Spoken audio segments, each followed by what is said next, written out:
اعتراف خطير اخوتي، وقال لك اعتراف سيد الادله. صافي ملي كتعترف ادله راه صافي ما بقى ما يتخبى.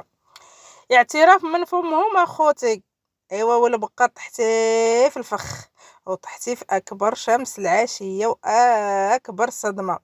صدمه اللي صدمها الاستاذ المحامي الاستاذ المحترم الداودي اللي دار لهم الصدمه كانت قويه. اخواني اخواتي كذلك غادي نهضروا على الاعتراف ديال البقه اللي هو خطير في هذا الفيديو. ما غنطولش عليكم، خليكم معايا من الاول حتى الاخر. رجاء منكم دعمونا بلي لايك والبارطاج وغندخلوا في الموضوع. السلام الله عليكم، كي دايرين؟ لاباس عليكم؟ واش خباركم؟ اختي غبرت يومين وما سولتوش فيا. شكرا للبنات اللي جنود الخفاء اللي كيسولوا فيا في الخفاء، شكرا لكم الله يخطيكم. راه غير مسافره الناس ديال الرباط، كاين شي استقبال، الناس ديال مكناس كاين شي استقبال، شي ترحيب. لا يخطيكم، الله يكبر بكم والله يسهل عليكم. المهم الناس زوينين.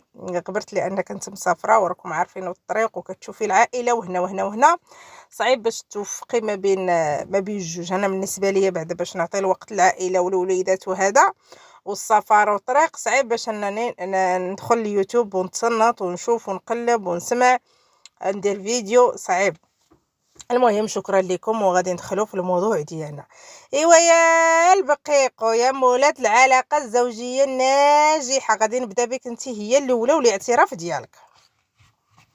ايوا يا خوتي، والبارح دايره واحد اللايف وبقات عليهم علاقه الزوجيه الناجحه، علاقه الزوجيه الناجحه وعلاقه.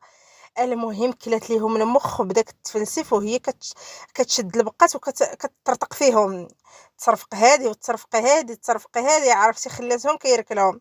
هليت صحاب خاتم كبير قالت لهم لا، راه علاقتي بالزوج ديالي علاقه زوجيه ناجحه ما كتحتاجش الدبليج ولا المضمه ولا خاتم كبير.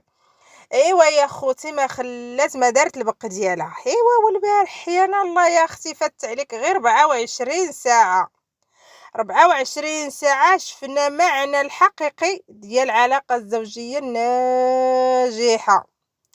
ايوا يا خوتي كلكم كتعرفوا البارح كانت هاد الجلسة ديال المحامي أستاذ الداودي المحترم مع البقيقو.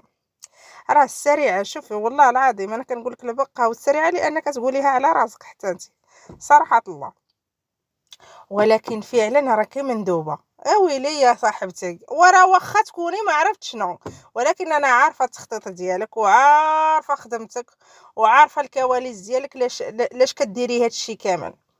ونزيدكم الناس اللي كتقول لا حقا متفقين، مني كنقول لكم نايت الشياط الحراق، ريحه الحرق عندهم والمشاكل والخلافات، الا كيجيو يقولوا لك لا راه متفقين. شوفوا كاينين شي حوايج انا مني كيكونوا متفقين، راه قلت لكم بحال داك النهار اللي كانت داك العشاء ولا داك الغدا ولا داك الويل اللي دارت العاقه ليهم، راه قلت لكم العاقه بينات داكشي اوفر، يعني عيقات وبينات بانت، يعني بينات فعلا ان كاين خصام وكاين سميتو، ولكن داك الشيء كامل ما ماشي لديك الدرجه. المهم تعمدت باش تبان انهم زعما ما حاشيها لهاش وزنطه عليها. حنا عارفين هذا الشيء، ولكن لديك الدرجه لا. راه قطعات، قلت لكم في المونتاج سلمت عليها وقطعات وزيد غير باثاره الجدل وزيد. كاين الخلاف، ومني كيكون الخلاف راه قلت لكم كاين، باش غادي تعرفوا ان كاين الخلاف وغيبان لكم راه مستحيل ان وحده عندها الجلسه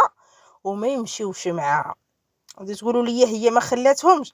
ايوا على الاقل ديك البنوته اللي كيصوروا بها وكيخدموا بها على الاقل ما تكرفش، ما تخليوهاش تكرفز، ولو تبغي هي تديها باش تستعطف في القضاء، لان بالنسبه ليها هذيك هي واحد الحيط اللي كتدرج موراه. حنا عارفين هادشي، وكتستغل الزنوبه في جميع الحالات الا حاله وحده ديال تفطح وتخرج وتبرع البنت وتكسيها وتهلا فيها تديها للطبيب دير لها وريقاتها، شي حاجه زوينه للبنت لا. ولكن بالنسبه ليها في مصلحتها تستغل الفيديوهات لي لايف، تطلع بها الاتساس، تسعى بها، تطلب بها، تمشي بها الولايه، تمشي بها السجن، تمشي بها الزيارات، تمشي بها المحاكم، الجلسات، باش دائما دير تشويش في ديك القاعة، ديما دير تشويش على القضاء، سواء في الولاية ملي كيسمعوا لها، سواء في المحكمة.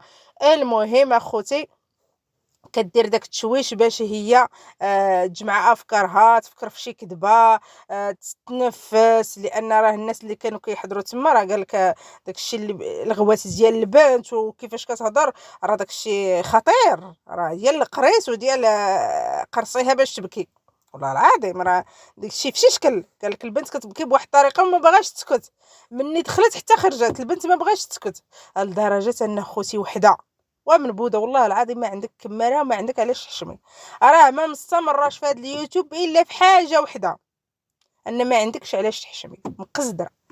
أما ملي كنمشي للمحكمة كل جلسة كيقول لي القاضي اللي كيكون في الجلسات كيقولوا لي ما تبقايش تجيبي البنت، واش ما عندكش العائلة؟ كنقول لهم لا ما عنديش العائلة.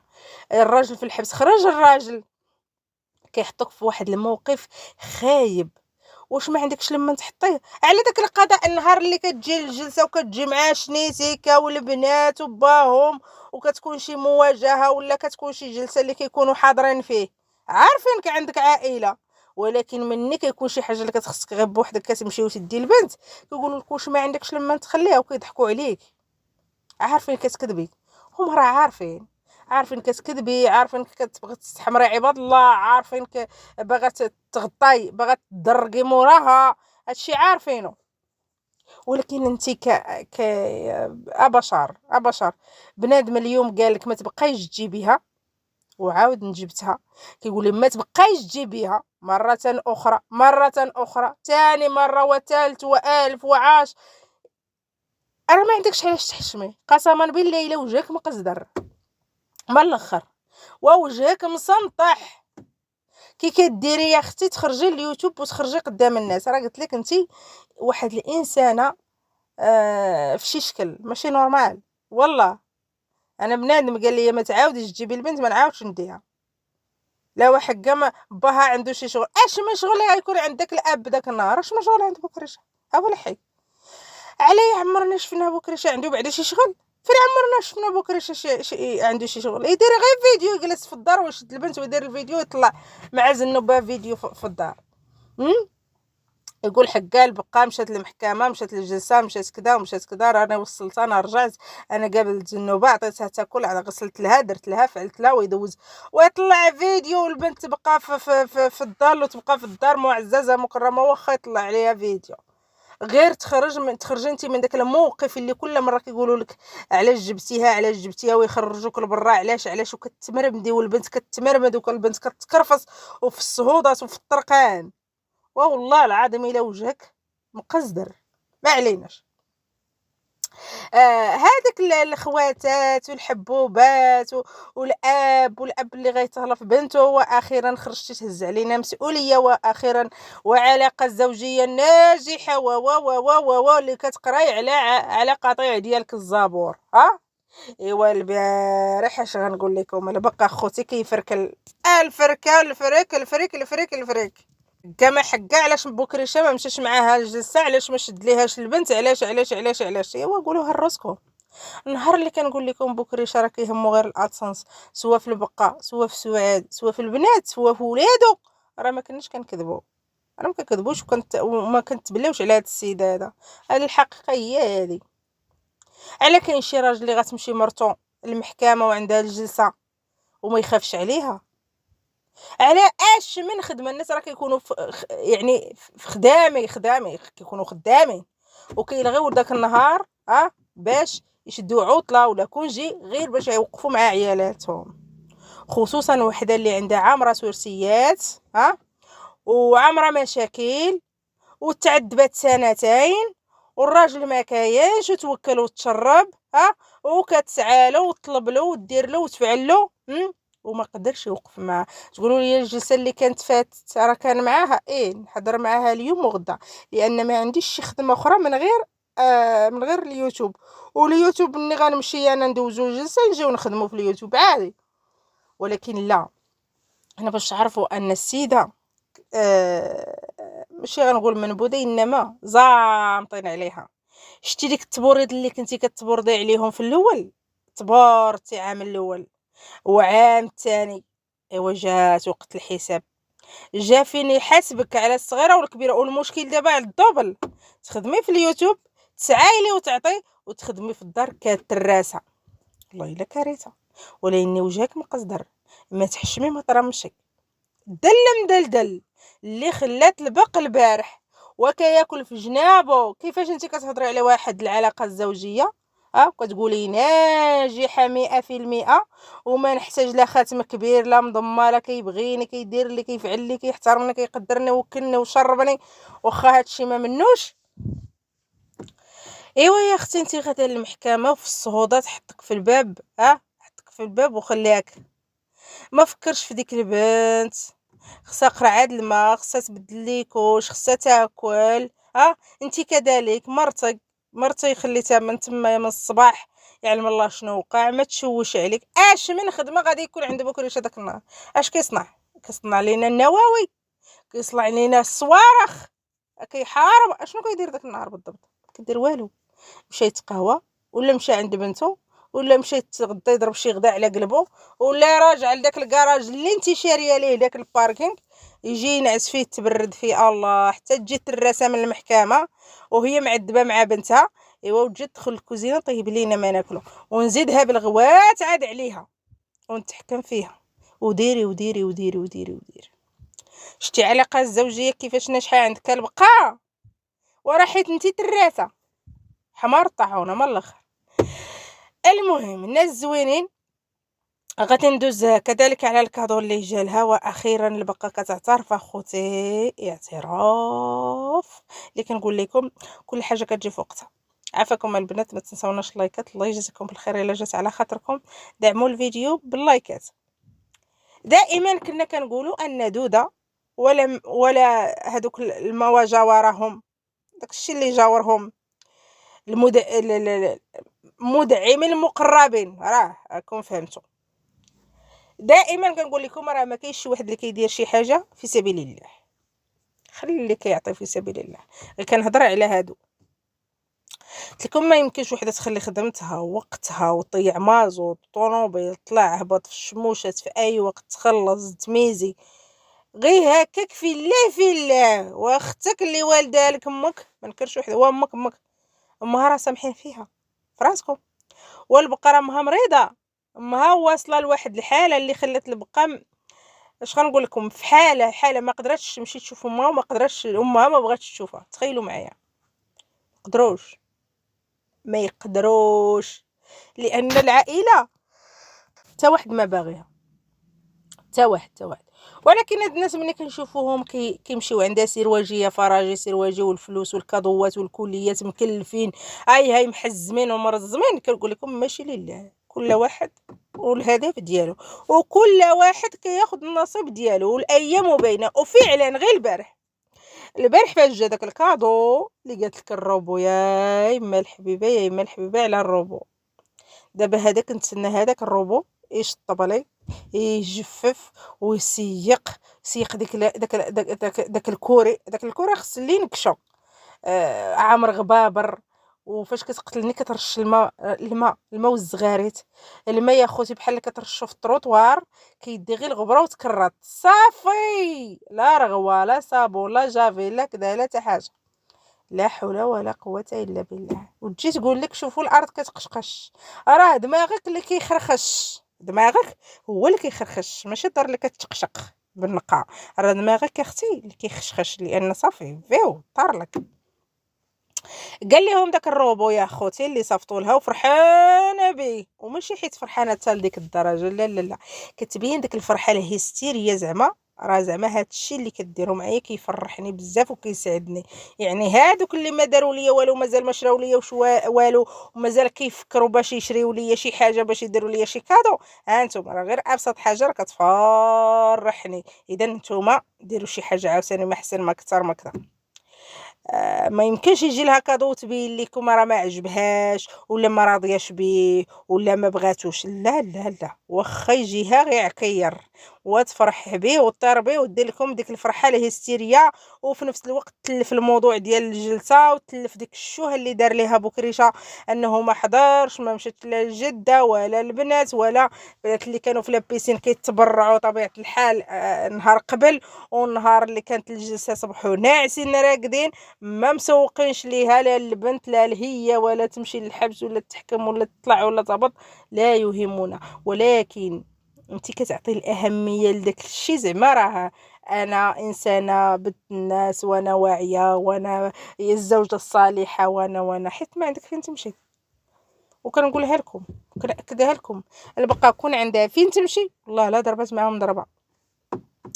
غنرجعوا للروبو اللي تصافط. الروبو اللي تصافط قالت لك تصافط لها واحد وواحد لدوده، واحد ليك وواحد اللي عزيز عليك. ايوا هنا باش تعرفوا ان حتى في الفلوس حتى في كل شيء عقلتوا على الكادوات اللي جاو ديال البيجامات المرتعبلو والسريعه، عقلتوا؟ ايوا بحال هكاك كل واحد كيستافد.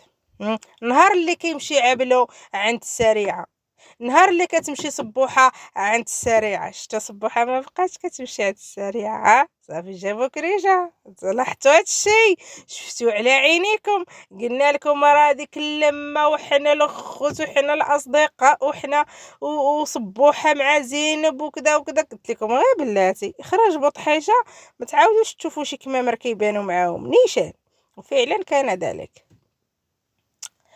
قلت لكم راه كلهم كيتخلصوا ماشي من عند البقاء، لا لا لا، من عند المتابعين ديال البقاء اولا البق ديال البقاء اللي كانوا كيشدوا لي كوموند من عندهم، من عند عبلو مرتو، كيصيفطوا ليهم الحوايج. وهذا الموضوع راه ذكرته معكم في واحد الوقت، قلت لكم راه كيستافدوا عبلو مرتو كيستافدوا من القطيع ديال البقاء.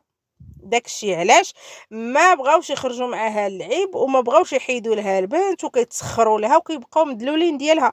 علاش؟ لان كاين واحد الفئه ديال المتابعين ديالها ولا البق ديالها كيصيفطوا كيتهلا في المرتعب له، خصوصا فاش قربت تولد. كذلك هدهد، هدهد اللي لعبه فيها كلاص وانا والروبو يا خوتي اللي جاي غير في الباطو قالت لك جاي في الطياره. ايوا سمعوا وذوقوني على الناس قالت لك الواعيه وقاريه وفاهمه اللي كتفلسف. فيكم غير العكر فوق الخنونه حاشا السامعين. على هذوك الروبويات كيجيو في الطياره ها المهم تاكي ما عليناش، لا جاو في هيكوبتر ما عرفتش فين جاو، طاحوا من المريخ. ايوا يا لاله قالت لك واحد ليها واحد لدوده، لان دوده دائما كتاخذ النصيب ديالها. ولا عقلتوا نهار اللي دخل واحد القفطان فاش مشاو ما كملش وكملاتوا لها 300 درهم ولا 600 درهم اللي بقات لها، والله ما عقلت باش ما نكذبش، 300 درهم ولا 600 درهم شي حاجه بحال هكا. بقات القفطان ما كملش وقالت كملاتوا لي يا دوده، الله يخلف على دوده اختي صاحبتي. ولا لا هي ما كتقولش اختي ولا صاحبتي، كتقول راجلي. وعليها هي عارفه علاش كتقول راجل الشلاغم والشخصيه وداك الفم وداك الحجبان وداك الشوفات وداك الشيء، راه كتشوف فيك راجل ما كتشوفش فيك انوثه يا اختي. ما عليناش لا لي تنمر اخوتي. ايوا ما عليناش اخوتي. قالت لك خلصاتو عليا وكملت لي القفطان. دابا حنا اللي خصاتو شي حاجه تمشي مع صاحبتها وتكمل ليها. كاينين صحابات اللي كيكملوا لك كسلاف، وكاين اللي لاباس عليها كاع كتشري لك كادو ما فيها باس. ولكن دائما ودائما هدى تشري لا جلس بالعرم، وهدى تشري الروبويات، وهدى تشري المن، تشري الحوايج، تدي وتجيب، تخلص الي وروتو المازوط وزيد وزيد. بدون مقابل راه مستحيل وما يمكنش. وحيانا الله حتى وليتو كتشوفوا وكيعترفوا وكيكشفوا داكشي كامل بيناتهم ان راه مازال بقى يا ودي المتابعين عقلوا على هذا الكلام، على هذه النويطه. مازال غتجي واحد الوقت اللي غتفضح البقاء وتقول لكم راه اي واحد كيجيب ليا شي حاجه ولا كيدير معايا شي حاجه راه بالمقابل. وعقلوا على هذه النويطه. الله يجازيكم بالخير والله يسهل عليكم. عقلوا عليها. مازال غيجي واحد النهار وتخرج هاد الخرجه وتقول لكم لا هدهد لا فلانه لا كريطه لا هذه، راه كياخذوا النصيب ديالهم، كياخذوا المقابل ديالهم. وعقلوا. دابا غادي ندوزو من هدهد والمقابل وداك الشيء راه هضرنا عليه. دابا عطيوني اللايكات وجاو تصنتوا. ايوا يا خوتي، النهار اللي كانت فيه الجلسه البارح، نايضين شي وحدين طبالين وشي وحدين طبالين وغياطين، قالك ما حقا الاستاذ الداودي المحترم سمح للبقا غير بغى يدير لها قرصه ودن. راه تنازل وسمح لها، راه غير بغى يدير لها قرصه ودن. داكشي علاش خلى لها داك السورسي. واش غادي نقول لكم، راه الحاجه اللي ما تشبهش لمالها حرامت. المهم اخوتي، ايوا بقينا شويه راكم عارفين، شويه وصلني واحد الفيديو، واحد المقطع ديال الاستاذ المحترم قالك خرج شي خرشه وكيقول ان ما تنازلتش، واللي كيقول راني تنازلت وسمحتي حط الدليل. واش غنقول لكم، صدمه. هذوك الناس اللي كيقولوا سمح لها ودار لها غير قرصه ودن، راه سامح في الملف، راه ماشي هو اللي دار لي استئناف، راه النيابه العامه اللي استنفات، راه حقا ما متبعش الملف، ما بغاش يتبع الملف، راه حقا راه قبل لي اعتذار اللي دارت له. المهم اخوتي، واحد خزعبيلات غير باش يطلعوا فيديوهات واللايفات، اولا غرضهم يستعطفوا الاستاذ مره اخرى.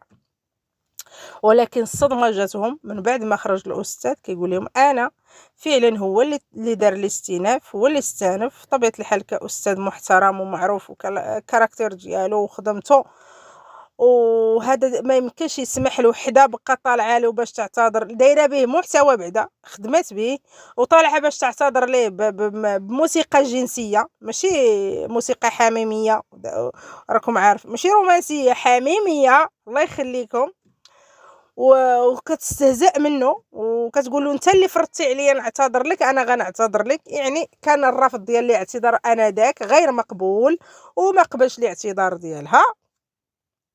مشى السيد من تحكم الملف ما قبلش كاستاذ، ما عنده كاركتير ديالو، المهنه ديالو، ما قبلش بداك الحكم، ما راضيش به. طبيعه الحال من حقه يستانف انه يطالب بحقه باعاده النظر بالنسبه لذاك الحكم، وكذلك كرامته كاستاذ، استاذ بهيئه مكناس ومعروف.